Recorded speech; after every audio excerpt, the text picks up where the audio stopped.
Assalamu alaikum wa rahmatullah. This is Riyaz Ahmad Safi. I will be teaching you small and medium enterprises, SMEs, in this semester, in your 5th semester. I hope you enjoy this session.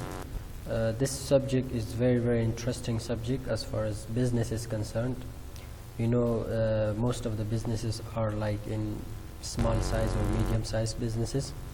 So we will be going through different topics and aspects of small and medium enterprises. We will think about small medium enterprises in Afghanistan as well as in the world as well. Their contribution to the society, to the government, to development of a country. We will discuss each and every single point.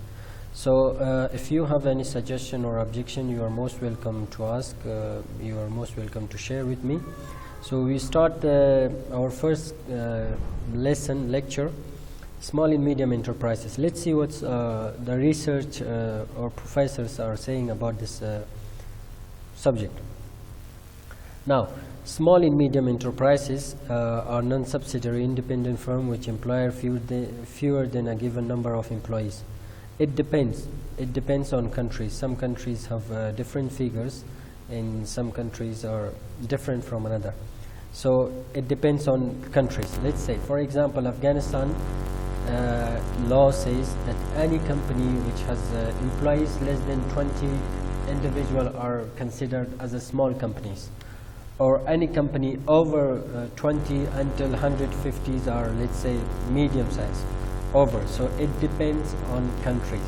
Some countries have number of employees are 20, 30, 40, 200, 300. So it depends on different countries, across the countries. Let's say, as according to the European Union, the most frequent upper limit designating SMEs is 350 employees.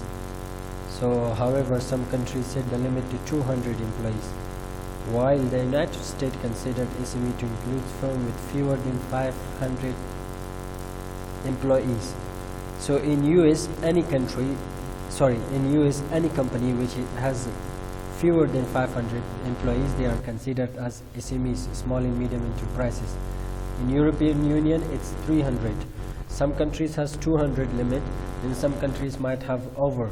So any company which has less than 500 employees in the US, they are considered as a small and medium enterprises. Over that, they are considered as a multinational companies or large companies. So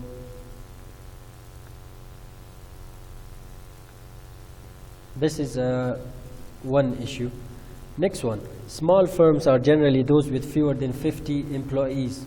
So according to the research, some companies that are having less than 50 employees, they are considered as small companies. Let's say, for example, small restaurant, 20 waiters, small shops having mechanic shops, small business having 2-3 people, 5 people.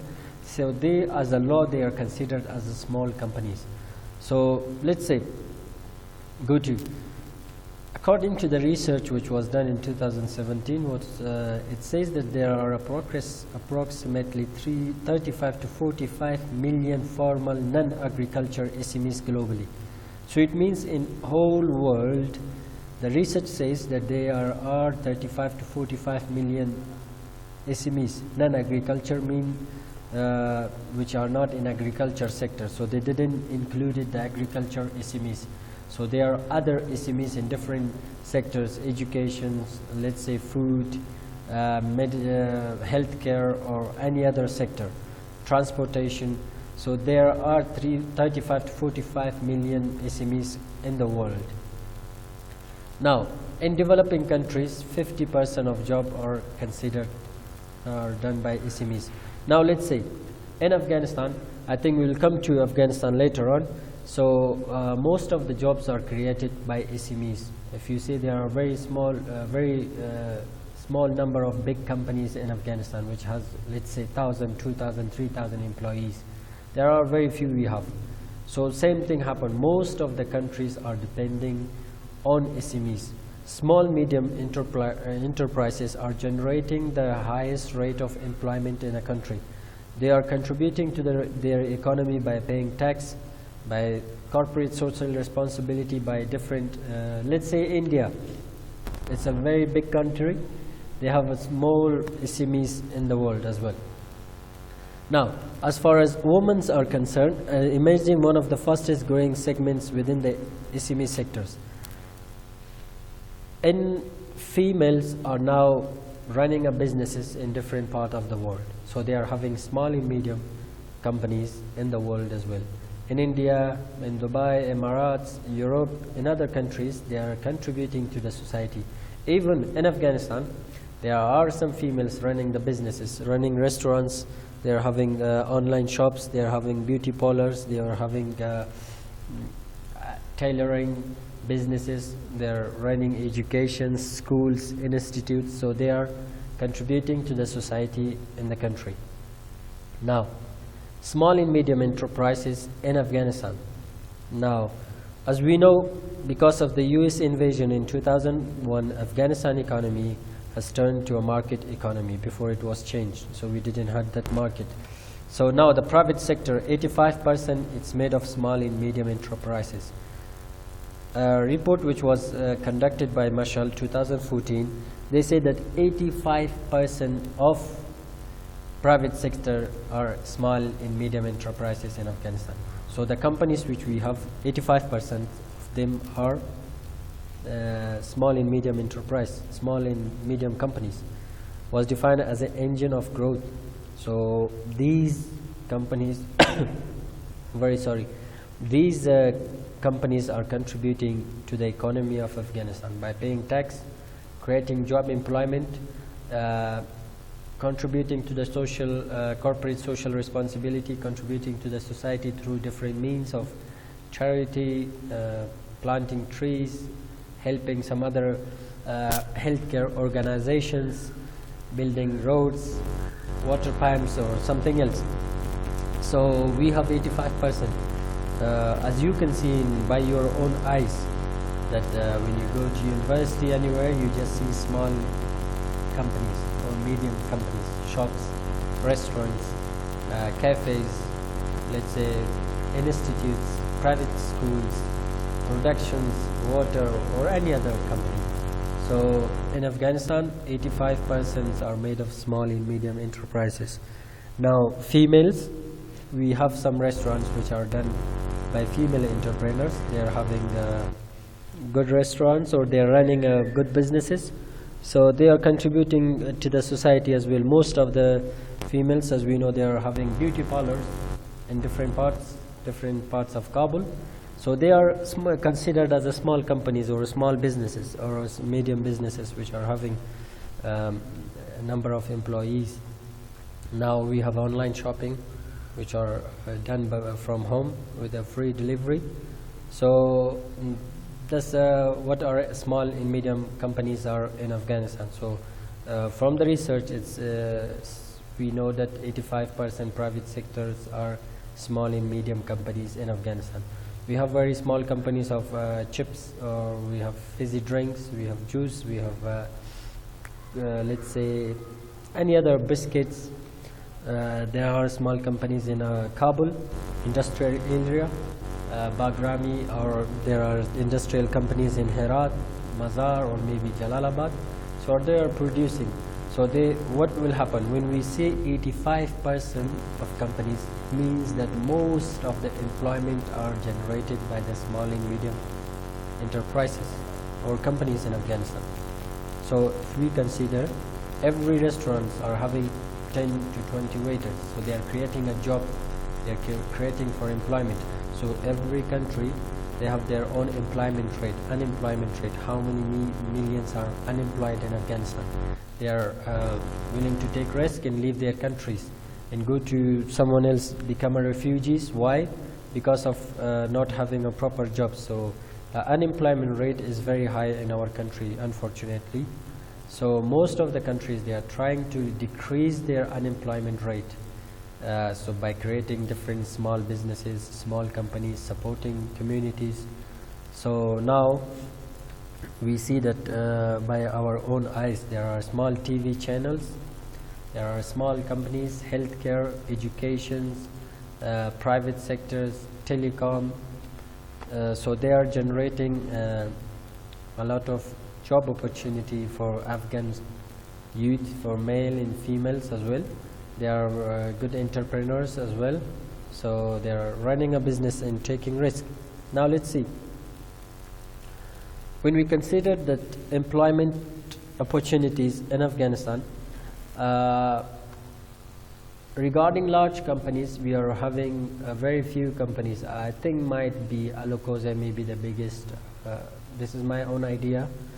So I think Alakoza might be a big company having more employees in Kabul. There are Pamir Kola company in Herat province. So they might have a Pamir Kola might have a number of employees as well, because they have a different chain of products. They have different products as well, like fizzy drink, Coca-Cola, Pamir Kola, some energy drink, and some chips as well. So there are very small number of big companies in Afghanistan. So if the rest you think of steels, Khan Steel, Mahan Steel, if you think of any other companies in Bagram industrial area, or in Pulucharkhid industrial area, or in any other part of the country, they are very small companies, or medium-sized companies. So if we think of TVs, Mobi Group might be a biggest TV in Afghanistan, like they have Tolo, they have Ilmar, Rukozia, Armani Fame, or any other companies they are having. So maybe some other companies you might know. So if you see that in our country 85% are small and medium-sized companies, so that's a very big number. So if we have more big companies, large companies, it means they are generating more employees, employment opportunity. So now we have just few numbers. So we will discuss the issues why we don't have a lot of large companies, or why we don't have more small and medium companies. What are the challenges they are facing in our country that they don't want to invest? Why world well-known brands are not coming to Afghanistan? Let me share an idea with you. Let me share an idea. In Bangladesh, if you see now, outsourcing production, this means you might study outsourcing your productions. It means you are sending your products to be produced in someone else, in some other countries. Let's say Europe, the production is cost is very high, so they are sending the products to be produced in Bangladesh. Bangladesh, they try to facilitate opportunities and give them some good initiatives, the good facilities, so they attract the foreign investments to their country. When you attract foreign investment to your country, it means that you are generating employment opportunity for your people. These companies will pay tax, so it means the revenue of a government will increase. So that play a very key role. India, there are very big number of international companies in India. Unfortunately, we don't have that in Afghanistan, because we don't have such opportunities for them, or such facilities. We can't provide them such facilities because of some challenges which we will discuss later on. So most of the countries, they are trying to attract foreign companies to invest. I think you're in 5th semester. In 6th semester, you will study international business. Then you will know what are the different types of investing opportunity, like FDI, foreign direct investment, exporting, importing, and any other topic. So now, so this is why the countries, they are trying to attract foreign investment, so to increase the government revenue, or to increase job employment. Let's discuss the challenges for small and medium companies in Afghanistan.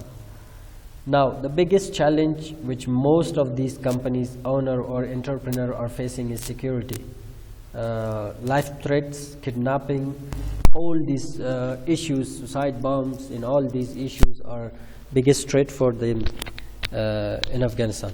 So that's why most of the foreign companies, they don't want to invest in Afghanistan. They don't want to put their money at risk, even their life at risk. Unfortunately, we have seen some bad news that the kids or children of rich people, businessmen, were kidnapped for asking some ransoms or money. So this is a big challenge for SME, small medium companies owners, as far as security is concerned. So we all know what is the security, the situation. So that's an issue. From business perspective, this play a very key role. So when you are investing in a country, you need to do foreign market analysis. So you must analyze all the market opportunity, threats. We have studied maybe SWOT, strength, weakness, opportunity, and threats. So you will study all these issues of the country. Let's say you want to invest in India or Pakistan or any other country. What you do first, you research all these issues in that country. Then you will put your money at risk. So okay, so the next challenge is a political situation. Political situation, we see political instability. So we don't have a stable government, which are like in other countries, that the election issues, we all knows most of or all political analysis. Now we have, if we sit everywhere, they talk about politics in shops, cars, transport, everywhere. Everyone is talking about politics. So I don't want to discuss this issue anymore. So we all know what is political situation in our country. So this is another big challenge for small and medium companies. Now the next one is lack of resources. What we mean by lack of resources is we don't have all these facilities for the companies, like proper land, proper plant, machineries. All these resources, we can't find them. Like industrial areas, industrial cities, we don't have these resources for the company, for foreign companies to come and invest in Afghanistan. Transportation, we studied road resources. We don't have proper roads, highways, motorways, or we are locked down from ships or sea as well. So air transport as well, we have issue, and we have a issue of transportation, roads as well. So let's say, for example, a car is traveling, coming from border from Tajikistan. Imagine when they come to Kabul, they are spending, let's say, how many hours, days and nights to come and reach Kabul. So that's an issue. Other countries, they are facilitating this. So other countries, they are having proper motorways, highways. We all know the issue of roads and highways. Let's say, for example, you're traveling from Kabul to eastern part, Jalalabad, Torkham. You know what are the challenges of roads, highways for the drivers and trucks as well. They're overloaded, roads are damaged, so not in a proper state. So these are issues we are having for. That's why small medium companies are facing. Now the next challenge is transportation. We don't have proper transportation system across Afghanistan. So now they are trying to link Afghanistan with railway. Now luckily, alhamdulillah, we have that. We are linked to the Chabahar Sea. We are very far away. So we are having issue with the transportation as well. This is a challenge which our country is facing. Next one is corruption. So I think as far as research is concerned, Afghanistan is the 5th or 2nd, or I don't know, before it was 2nd, now I think it's 5th or 7th corrupt country in the world. I think first is Somalia, or any other country, Yemen, or so the corruption rate is very, very high. So if you are, let's say, if you overload your truck, you just need to pay some amount of money to the waiting area. You need to wait that how many tons, so they will just pass it. So corruption is another big challenge for small medium companies. That's why from other foreign, when we want to attract foreign investment to our country, we must decrease the level of corruption. So if the level of corruption in a country is very, very high, it means that a foreign investor, they don't want to come and invest in that country. The issue is corruption. Corruptions in office, taking license, paying tax, in each and everything. So that's a very bad element or effect we have in our country. That's an issue most of the people are thinking about. So if the government, they want to increase the number of small medium enterprises, they must work on these issues. So they must have reliable, stable political situation. They must give them resources, provide resources for these companies, initiatives, land, tax, and all these are facilities which you need to provide for the companies so they can come and invest. Now, because of this virus, I don't know how many, but the latest news was saying that the 100-200 companies has been shut down because they couldn't compete, they couldn't run that business because of this issue. Now, from resources, corruptions, we have studied border transit. We have issues with our neighbor countries, Iran and Pakistan. Then there is issue. I will discuss this border transit and unreliability of border in both at the same time. So we know that the gates, because of this political situation, they are closing the gate. So when still we are a dependent country, it means we are still the figure of import is higher than export. So we are importing more and exporting less. So we still depend on our neighbors. So they are just closing the border, that's it. No goods are coming to Afghanistan. So this is an issue. If I'm, let's say, having a production company, I need raw material to be received by today from Pakistan, so the border is closed. So what will happen? The company will shut down. I can't run my production because I don't have a raw material. All the employees, they can't do anything. So it will increase my expenses. So because of corruption, let's say I need to pay bribe. So it means my expenses increase. So the cost of production will increase. When the cost of production increase, the price of good will increase as well. So that's why we are having very low quality of products in our country. That's the issue. So border transit, issue with Iran, they are closing the border. Issue with Pakistan, they are closing the border. So the business and the political situation are interrelated. In other countries, let's say a good example is European Union, free border. All these trucks are just crossing each country freely without any issue, without any problem. So they are having free movement of goods from one country to another country. So next one, the last one, is lack of industrial energy. So as we all know that the issue with the lack of industrial energy is, so the last one is lack of industrial energy. We know that our energy, solar energy, electricity is from Uzbekistan and Tajikistan. We are having issue with this. So when you are producing something, you must have 100% energy. So you are depending, all these companies are depending on energy, level of energy. So if we don't have, let's say for example, I have a production company.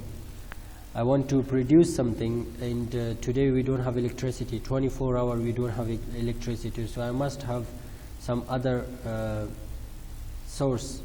So it will increase my cost. If I have generators, if I have a very medium sized company, so it means I need to have a very big generators to generate electricity. So energy level as well. So you know all these issues. When you are watching business news, the businessmen, entrepreneurs, they are complaining regarding the facilities government are giving them. So they are complaining regarding electricity, they are complaining regarding corruption, they are complaining regarding political situation, they are complaining regarding their safety, their own safety, their family, their house, their property, their companies. So they are complaining regarding all these issues. So now government need to find the solution for all these issues.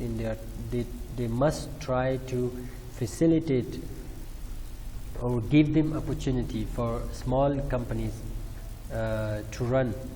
So in order, if we want to generate more employment opportunity in our country, we must give facilities to small and medium companies. We must increase the number of small and medium companies in our country. So by this it will generate more employment opportunity. It will generate it will have some revenue for the government. So this was our first lecture.